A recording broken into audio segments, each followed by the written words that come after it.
Hi friends, मेरे YouTube channel bye toast में आपका स्वागत है। यहाँ पे आपको कॉम्पिटिटिव एग्जाम से जुड़ी हर एक अपडेट्स दी जाती है। तो आज हम बात करेंगे RRB ministerial and isolated post requirement 2024। ये जो है नोटिफिकेशन बहुत पहले ही आ गया था।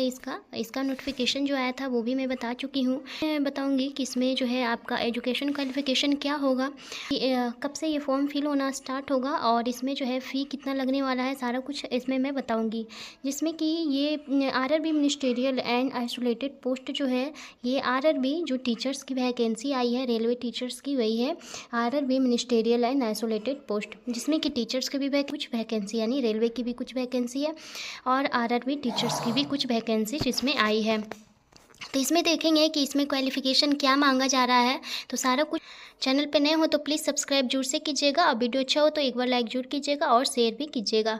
यहाँ पे देखते हैं कि एप्लीकेशन जो है आपका स्टार्ट हो जाएगा, यानी फॉर्म फिल होना स्टार्ट होगा ऑनलाइन 7/1/2025 से 7 तारीख को, और 6 तारीख से इसका 6 तारीख यानी 6 फरवरी 2025 को ये लास्ट डेट है। और यहाँ पे एप्लीकेशन फ़ी आपका जनरल ओबीसी या ईडब्ल्यूएस से आप आते हैं तो आपको 500 रुपये लगेगा। एससी एसटी फीमेल कैटेगरी से आते हैं तो 250 रुपये आपका लगेगा। और नीचे है रिफ़ंड रूल्स, यानी कि इसमें जो है आपका पैसा रिफ़ंड भी किया जाएगा। जैसा कि सबको पता ही है कि रेलवे में जो है जो भी फ़ी भरा जाता है उसे रिफ़ंड भी किया जाता है। तो रिफ़ंड रूल्स जो क्या है, तो जनरल ओबीसी से जो आते हैं उनको 400 रुपये रिफ़ंड किया जाएगा उनको, और जो एससी एसटी से आते हैं उनका 250, एससी एसटी या फिर फीमेल से जो आते हैं। और refunded after appeared stage 1 examination, यानी कि अगर आप स्टेज 1 एग्जामिनेशन पास कर जाते हैं तब आपको ये जो पैसा है रिफ़ंड कराया जाएगा, यानी कि रिफ़ंड किया जाएगा, अन्यथा नहीं किया जाएगा। अगर आप अपीयर कर जाते हैं, स्टेज 1 एग्ज़ाम में पास कर जाते हैं तो। इसमें टोटल पोस्ट की बात करें तो टोटल पोस्ट है इसमें 1036। ये सारा कुछ जो इसके पहले जब नोटिस आया था, शॉर्ट नोटिस, उसमें मैं बता चुकी हूँ। तो इसमें बात करेंगे कि इसमें क्वालिफ़िकेशन क्या मांगा जा रहा है। तो इसमें फर्स्ट में पोस्ट है post graduate teacher PGT teachers के लिए, जिसमें कि टोटल पोस्ट है 187। और इसमें आपको मांगा जा रहा है master degree in related subject with at least minimum 50% marks. ये जो है 50% मार्क्स के साथ आपके क्या होनी चाहिए, मास्टर डिग्री होनी चाहिए या फिर बीएड एग्ज़ाम पास होने चाहिए आप। एज लिमिट इसमें है 18 साल से 48 ईयर्स, यानी कि 18 है मिनिमम और 48 जो है मैक्सिमम ईयर्स है। और नीचे दिया गया है ट्रेंड ग्रेजुएट टीचर यानी पीजीटी टीजीटी टीचर के लिए 338 वैकेंसीज है, यानी 338 पोस्ट है, जिसमें कि bachelor degree in related subject with 50% marks and BEd होना चाहिए आपका। बैचलर डिग्री के साथ बीएड भी होना चाहिए। और नीचे दिया गया है या फिर डीएलएड आपका होना चाहिए। और इसमें लिखा हुआ है कि और bachelor degree in related subject with 45% marks NCTE rules के साथ एंड बीएड होना चाहिए, डीएलएड होना चाहिए। और दिया गया है यहाँ पे 10+2 विथ 50% मार्क्स के साथ and 4 year degree in BElEd, BA, BEd, BSc, BEd, यानी कि 4 ईयर्स का आपका क्या होना चाहिए, डिग्री होना चाहिए, या तो और या फिर आपका टीटी एग्जाम क्वालिफाइड आप होने चाहिए। यहाँ पे दिया गया एज लिमिट 18 से 48 ईयर्स, यानी मिनिमम 18 साल और मैक्सिमम 48 ईयर्स आपका होना चाहिए।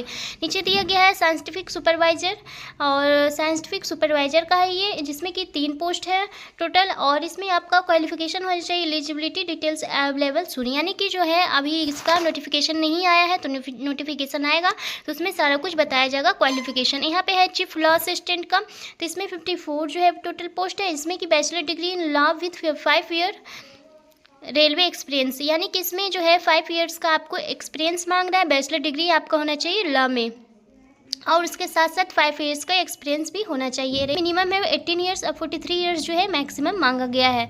यहाँ पे है पब्लिक प्रोसिक्यूटर, जिसमें कि 20 पोस्ट है टोटल। इसमें bachelor degree in any stream with diploma in physical training के साथ आपका होना चाहिए, डिप्लोमा होना चाहिए। Bachelor degree in any stream, कोई भी स्ट्रीम में, फिजिकल ट्रेनिंग इन डिप्लोमा में होना चाहिए उसके साथ साथ। और बीपीईडी एग्जाम पास होने चाहिए। एज है इसमें आपका पूछ रहा है 18 ईयर्स और 35 ईयर्स होना चाहिए।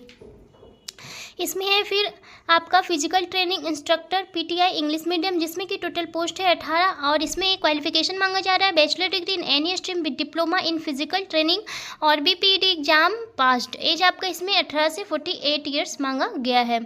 और नीचे लिखा हुआ है scientific assistant training. Scientific assistant training का जो है टोटल पोस्ट 2 है, जिसमें कि एलिजिबिलिटी डिटेल्स अवेलेबल सुनिए, यानी कि इसमें अभी एलिजिबिलिटी नहीं बताया गया है, क्योंकि जो आपको बताया गया है एलिजिबिलिटी यानी कि क्वालिफिकेशन बताया गया है, जो एग्ज़ाम इसके पहले हुए थे उसी के आधार पे ही आपको क्वालिफिकेशन बताया गया है। इसमें है junior translator Hindi. Junior translator Hindi का जो है 130 पोस्ट है, यानी 130 टोटल पोस्ट है, जिसमें कि आपको क्वालिफिकेशन नहीं बताया गया है। और इसमें जो है आपका एज 18 ईयर्स से 36 ईयर्स बताया गया है, यानी कि मिनिमम 18 साल और मैक्सिमम 36 साल होना चाहिए आपका। यहाँ पे है सीनियर पब्लिसिटी इंस्पेक्टर, जिसमें कि टोटल पोस्ट 3 है। बैचलर डिग्री आपका होना चाहिए कोई भी स्ट्रीम से with diploma in public relation, advertising, journalism, mass communication आपका होना चाहिए। एज लिमिट है 18 से 36 ईयर्स। फिर है स्टाफ एंड वेलफेयर इंस्पेक्टर, जिसमें कि 59 है टोटल पोस्ट। इसमें आपका बैचलर डिग्री होना चाहिए किसी भी स्ट्रीम से विद डिप्लोमा होना चाहिए in labour law, welfare, social welfare, LLB labour law और डिग्री इन MBA होना चाहिए with professional management specialisation. Age इसमें आपका 18 से 36 ईयर्स मांगा गया है। फिर है आपका पोस्ट यहाँ पे दिया गया है लाइब्रेरियन का, इसमें कि 10 है total post. Eligibility details available soon, यानी कि भी इसका क्वालिफिकेशन नहीं बताया गया है। म्यूजिक टीचर फीमेल, जो म्यूजिक टीचर हो फीमेल का 3 पोस्ट है टोटल, जिसमें कि आपका बैचलर डिग्री होना चाहिए म्यूजिक में और एज लिमिट होना चाहिए 18 से 48 ईयर्स।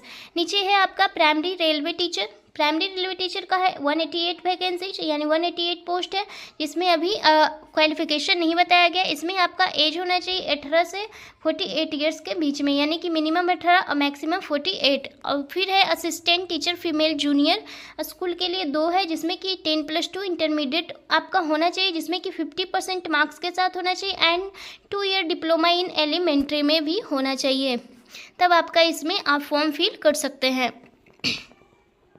और इसमें जो बोला गया है 10+2 intermediate with 45% NCTE norms marks and 2 year diploma in elementary education. Bachelor degree in any stream होना चाहिए, बैचलर डिग्री आपका होना चाहिए, लेकिन इसमें क्या मांग रहा है, डिप्लोमा मांग रहा है एलिमेंट्री में, एलिमेंट्री एजुकेशन में। TET आप एग्जाम पास हो, इसमें एज या फिर आप TET पास हो तब आप इस फॉर्म को फिल कर सकते हैं।